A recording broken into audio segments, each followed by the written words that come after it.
मालिकेच्या आजच्या भागामध्ये आपण पाहत आहोत स्वानंदीला फार टेन्शन आलेलं असतं. सुष्मिताच्या बोलण्यामुळे तिच्या गोष्टी मनाला लागलेल्या असतात आणि ती समरकडे तिची तक्रार करत असते. राजवाडे ही असं कसं बोलू शकते?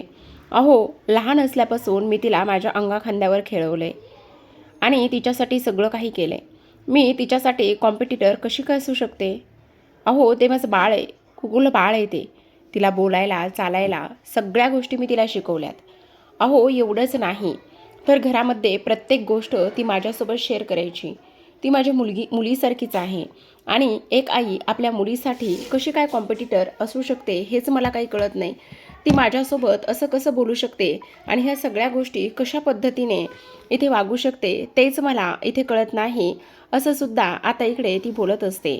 तेव्हा समर मात्र समजावत असतो आणि म्हणत असतो, स्वानंदी मॅडम काय करताय तुम्ही? हे जरा शांत बसणार आहात का? हे बघा, असलं काहीही करू नका, असलं काहीही बोलू नका. आणि तेव्हा मात्र काही जरी झालं तरी ती चुकीची वागत नसेल. तुम्हाला सांगू का, ती तिच्या जागी अगदी बरोबर असेल, पण तुम्ही मात्र पराचा कवळा करताय. जरा शांत बसणार आहात का? तेव्हा दुसऱ्या बाजूला आपण पाहतो इकडे स्वानंदीचे बाबा मात्र वाटच बघत बसलेले असतात. जेव्हा स्वानंदीचे बाबा इथे मंदाकिनी समोर येते त्यावेळेला मंदाकिनी म्हणत असते, काय हो, माझी वाट बघत होतात का? तेव्हा ते म्हणत असतात, हो ना, आरतीचं ताट आणि त्याचबरोबर इथे मला असं वाटत आहे की तुझ्यावर ना गुलाब जलच इथे शिंपडावं. तेव्हा ती म्हणत असते, असं काय करताय? हे बघा, असं करू नका ना. मी काय बोलते आणि काय नाही ह्या सगळ्या गोष्टी तुम्ही एकदा बोला ना.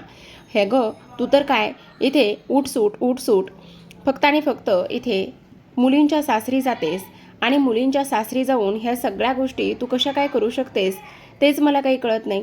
तुझं नेमकं काय चाललेलं आहे हे तुला समजतंय का? तेव्हा ती म्हणत असते, अहो म्हणजे, अगं मला एक गोष्ट सांग, राजवाड्यांचा जो काही पारंपरिक दागिना आहे तो पारंपरिक दागिना अशा पद्धतीने तू देतेस आणि पुन्हा म्हणतेस की मला इथे काहीच माहिती नाही आहे म्हणून, आणि त्याचबरोबर इथे तू अशा पद्धतीने कशी काय वागू शकतेस हेच मला कळत नाही. त्यावर ती म्हणत असते, आता मला सांगा, सुष्मिताने मला इथे एवढा आग्रह केला आणि एवढा आग्रह केल्यानंतर तिने मला ते दागिना घेण्यासाठी बोलवलं, मग मी नको म्हणायला हवं होतं का? पण तरीसुद्धा अशा पद्धतीने इथे हा दागिना घ्यायला नको होता, असं सुद्धा आता इथे ती बोलत असते. त्यावर मात्र इथे आता मंदाकिनी म्हणत असते, नाही ना घेतला आहे का, माझ्याकडे कुठे दागिना आहे का? तेव्हा मात्र तुम्ही चिडचिड करू नका बरं.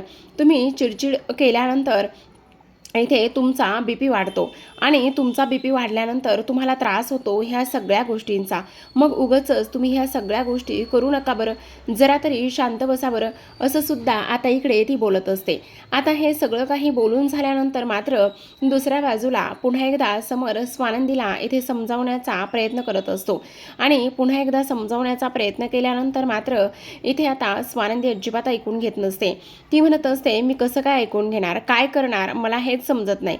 बघितलं ना तुम्ही कशा पद्धतीने ह्या सगळ्या गोष्टी इथे झाल्यात आणि ह्या सगळ्या गोष्टीमध्ये माझी काय चूक आहे आणि इथे ती अशा पद्धतीने माझ्यासोबत वागत होती, त्यामुळे मात्र मला काय करावं काय नाही हे अजिबात समजलं नाही.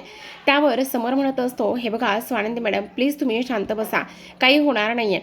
आणि आणखी एक गोष्ट, काही जरी झालं ना तरी मात्र इथे ती कशा पद्धतीने वागले, काय केलं हे सगळं आपण पाहिलंय ना, त्यामुळे काळजी वगैरे करण्याची अजिबात गरज नाही. पण स्वानंदी मात्र म्हणत असते, नाही, तिने मात्र इथे फक्त आणि फक्त खूप जास्त सर्वांना दुखवलेलं आहे, त्यामुळे एवढ्या अशा पद्धतीने दुखावलंय ना, त्यामुळे मी मात्र तिला कधीच माफ करणार नाही, असं सुद्धा ती बोलत असते. दुसऱ्या बाजूला आता आपण पाहतो स्वानंदीच्या बाबांनी इथे सुष्मिताला कॉल केलेला असतो आणि कॉल करून बाहेर भेटायला बोलवलेलं असतं. तेव्हा ती म्हणत असते, डॅडा तुम्ही मला इथे बाहेर का बरं भेटायला बोलवलंय? तेव्हा लगेच आता ते म्हणत असतात, का बोलवलंय म्हणजे, अगं हल्ली तुझं वागणं आणि त्या सगळ्या गोष्टी बघून मला तर टेन्शनच येते. अगं तू अशी का वागतेस मला काही कळत नाही. अगं सुष्मिता, मला एक गोष्ट सांग, तू तो दागिना इथे तुझ्या आईला दिलेला आहेस, त्या दागिन्यावर तुझा हक्क आहे का? त्यावेळेला ती म्हणत असते, मग माझा हक्क नाही तर कुणाचा हक्क आहे? माझाच हक्क आहे ना, असं म्हटल्याबरोबर आता लगेचच ते म्हणत असतात, अगं तो त्यांचा पारंपरिक दागिना आहे ना, आणि त्यांचा पारंपरिक दागिना असल्या कारणाने तू अशा पद्धतीने तुझ्या आईला कशी काय देऊ शकतेस तेच मला कळत नाहीये. आणि जर त्या लोकांनी तुला जर खास खरेदी करून तो दागिना दिलेला असता तर मग तो खरंच तुझा दागिना असता, पण त्यावर तुझा हक्क आहे का? आणि जर हे सगळं तुला कळत नव्हतं, काय नव्हतं, तर मग तू तुझ्या ताईला विचारायचंस ना. तेव्हा ती म्हणत असते, बाबा मी इथे मॉमला विचारलं आणि तेव्हा तिनेच मला फार आग्रह केला, मग माझ्याकडे सुद्धा पर्याय शिल्लक राहिला नाही, असं सुद्धा ती बोलत असते. तेव्हा ते म्हणत असतात, अगं पण हे सगळं तू तुझ्या ताईला विचारायला हवं होतंस ना, तुझ्या ताईला तू का विचारलं नाही? तेव्हा ती म्हणत असते, मी माझ्या ताईला कसं काय विचारायला हवं सांगा ना, कारण ती ना हल्ली माझ्यासोबत खूप जास्त विचित्र पद्धतीने वागते आणि ती ना माझ्यासोबत अजिबात नीट वागत नाहीये. त्यावेळेला मात्र स्वानंदीचे बाबा म्हणत असतात, हे तू चुकीचं बोलतेस असं वाटत नाहीये का तुला? फार जास्त चुकीचं आहे हे सगळं. हे बघ अशा पद्धतीने अजिबातच नाहीये, तुला असं का वाटतंय? त्यावेळेला मात्र इथे आता ती म्हणत असते, कारण हे अगदी बरोबर आहे आणि हे सगळं बरोबर असल्यामुळे ती लग्नाअगोदर वेगळी होती आणि लग्नानंतर मात्र फार जास्त वेगळी होती, असं सुद्धा आता इकडे ती बोलत असते. आणि हे सगळं काही बोलल्यानंतर मात्र आपण पाहतो इकडे दुसऱ्या बाजूला मल्लिका शोधतच आता सुष्मिताला शोधत असते आणि विचारत असते की सुष्मिता कुठे आहे. त्यावेळेला मात्र इकडे ती म्हणत असते, सुष्मिता कुठे आहे? ती घरात नाहीये. कुठे गेली, काय झाले हे अजिबात मला माहिती नाहीये आणि त्याचबरोबर ती कुठे गेली, काय गेली हे नाही माहिती. मी का शोधू? असं बोलल्याबरोबर ती म्हणत असते, वेडा आहेस का तू? अशा पद्धतीने इथे ती घरात नाहीये आणि घरात नसल्यामुळे तू तिला शोधायचं सोडून तेवढ्यातच सुष्मिता धावतच आलेली असते. जेव्हा सुष्मिता धावतच येते त्यावेळेला म्हणत असते, काय झालं, काय झालं? मी इथेच आहे, काळजी करण्याची वगैरे काही गरज नाहीये, असं सुद्धा आता इकडे ती बोलत असते. आता हे सगळं काही बोलल्यानंतर मात्र आपण पाहतो इथे आता ती लगेचच म्हणत असते, तेव्हा ती म्हणत असते, मी ना माझ्या डॅडाला भेटायला गेले होते. डॅडाला भेटायला का? कशासाठी? आणि बाहेर का डॅडाला भेटायला गेलीस? तेव्हा लगेचच आता ती म्हणत असते, कारण डॅडाला ना माझ्याशी बोलायचं होतं. काय बोलायचं होतं? अगं त्यांनी घरात तुझ्याशी बोलायचं ना. नाही ते म्हटले बाहेरच आहे म्हणून बाहेरच भेटायला गेले, असं म्हटल्याबरोबर आता मात्र ती म्हणत असते, काय काय आणि काय बोललात बाहेर? काही नाही, ते हेच म्हणत होते की ताईशी तू अशा रूडली वागू नकोस, हे सगळं काही करू नकोस, हे सगळं ते बोलत होते आणि त्यामुळे मात्र इथे त्यांनी बाहेर भेटायला बोलवलं होतं, असं बोलल्याबरोबर लगेचच आता इकडे मल्लिकाला डाऊट आलेला असतो. मल्लिका म्हणत असते, हे सगळं ह्या पद्धतीने झालेलं आहे आणि त्याचबरोबर अशा पद्धतीने का आणि कशामुळे इकडे हे सगळं काही केलंय, असं सुद्धा ती बोलत असते. त्याचबरोबर आपण पाहतो की आता लगेचच इकडे दुसऱ्या बाजूला ती म्हणत असते की हे सगळं करण्याची तुला अजिबात गरज नव्हती, का हे सगळं काही केलंयस आणि का नाही?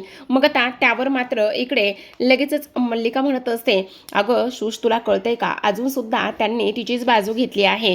का बाजू घेतली तिची तर तुला कळतंय का? हे बघ, फक्त आणि फक्त स्वानंदी तुझी सावत्र बहीण आहे आणि सावत्र बहीण असल्यामुळे तिने ना फक्त त्यांची बाजू घेण्याचं इथे हे केलंय आणि ती पहिल्या आईची आहे ना. आणि तेव्हा मात्र ही म्हणत असते, हो तुम्ही अगदी बरोबर बोलताय. खरं पाहायला गेलं ना तर इकडे तिनं तसंच हे सगळं काही केलेलं आहे आणि त्याचबरोबर ह्या सगळ्या गोष्टी अशा पद्धतीने केल्यामुळे ना आता तर मला अजूनच ताईचा राग येऊ लागलेला आहे, असं सुद्धा आता इकडे ती बोलत असते. आता हे सगळं काही बोलल्यानंतर मात्र इथे आपण पाहतो की लगेचच मल्लिका म्हणत असते, आता मी इथे थांबवून चूक करते. तुम्हाला दोघांना तुमचा क्वालिटी टाईम स्पेंड करायचा असेल ना, त्यामुळे मी ताबडतोब इथून निघून जाते, असं सुद्धा आता इकडे ती बोलत असते. आणि त्याबरोबर असं बोलल्याबरोबर लगेचच इकडे तो म्हणत असतो, खरं तर आपल्या दोघांना सुद्धा इथे एकमेकांसोबत टाईम घालायला हवा. मग आता ती म्हणत असते, चला ना मस्त डिनरला जाऊया. मग तो म्हणत असतो, बाहेर जाऊन रोमांस करता येणार नाही, जसा 4 भिंतीमध्ये आपल्याला बसून रोमांस करता येईल ना, तसं मात्र बाहेर जाऊन कुठे रोमांस करता येणार आहे, असं मुद्दामच आता इकडे ती बोलत असते. त्याचबरोबर इकडे आता तो म्हणत असतो, मग बाहेर जाऊन नाही करता येणार तर मग कुठे करायचा? असं बोलल्याबरोबर आता मात्र इकडे तो म्हणत असतो, मी मस्त इकडे जेवण ऑर्डर करतो आणि जेवण ऑर्डर केल्यानंतर आपण इथे घरामध्येच बसून मस्त जेवण इथे आता खाऊयात वगैरे, असं इकडे ते बोलत असतात. हे सगळं काही बोलल्यानंतर दुसऱ्या बाजूला मात्र स्वानंदीची ती चिडचिड सुरू असते. समोर येतो आणि म्हणत असतो, स्वानंदी मॅडम चला ना, जेवायचं नाहीये का? तेव्हा ती म्हणत असते, नाही राजवाडे, आज मात्र मला जेवायचं नाहीये, मला भूकच नाहीये. तेव्हा समर म्हणत असतो, काय चाललंय स्वानंदी मॅडम तुमचं, तुम्हाला जेवायचं का नाहीये? हे बघा असं अजिबात नाही चालणार आहे. काही जरी झालं ना तरीसुद्धा जेवलं पाहिजे आणि नाही जेवलात तर तुमची इम्युनिटी कमी होईल, त्याचबरोबर तुमचं डोकं दुखेल, हातपाय थकून जातील. ह्या सगळ्या गोष्टी तुम्हाला चालणार आहेत का? अजिबातच नाही. त्यामुळे ताबडतोब जेवायला चलायचं. स्वानंदी म्हणत असते, मी एक दिवस नाही जेवले तर मला काही फरक पडणार नाहीये, पण राजवाडे आज ना माझा अजिबात मूड नाहीये. तेव्हा मात्र समर म्हणत असतो, मी जेव्हा जेवत नाही तेव्हा मात्र इकडे तुम्ही मला टिफिन पाठवता, सगळ्या गोष्टी मला तुम्ही तुमच्या पद्धतीने करायला सांगता आणि हे सगळं काही होत असताना तुम्ही माझी किती काळजी घेता. आणि तेव्हा स्वानंदी म्हणत असते, हो ह्याला काळजीच म्हणतात, याच्या पलीकडे काय म्हणतात? त्यावर समर म्हणत असतो, तुम्ही घेता ती काळजी आणि मी करतो ते काय? त्यामुळे आत्ताच्या आत्ता माझ्यासोबत जेवायला चलायचं नाही, अजिबातच म्हणायचं नाही, समजलं का तुम्हाला? तेव्हा स्वानंदी मात्र म्हणत असते, राजवाडे प्लीज जरा ऐकून तरी घ्या, किती आणि कशा पद्धतीने काय काय बोलताय जरा तरी समजून घ्या. पण तेव्हा मात्र समर म्हणत असतो, अजिबातच नाही, मला हे अजिबात ऐकून घ्यायचं नाही किंवा काही जरी झालं ना तरी सुद्धा इथे समर मात्र स्वानंदीवर चिडचिड करत असतो आणि चिडचिड करूनच तो तिथून रागानेच निघून गेलेला असतो. तर प्रेक्षकांनो, पाहत रहा विण दोघातली ही तुटेना. भेटूयात पुन्हा एका अशाच आणि इंटरेस्टिंग अशा रिव्ह्यू सोबत. तोपर्यंत धन्यवाद.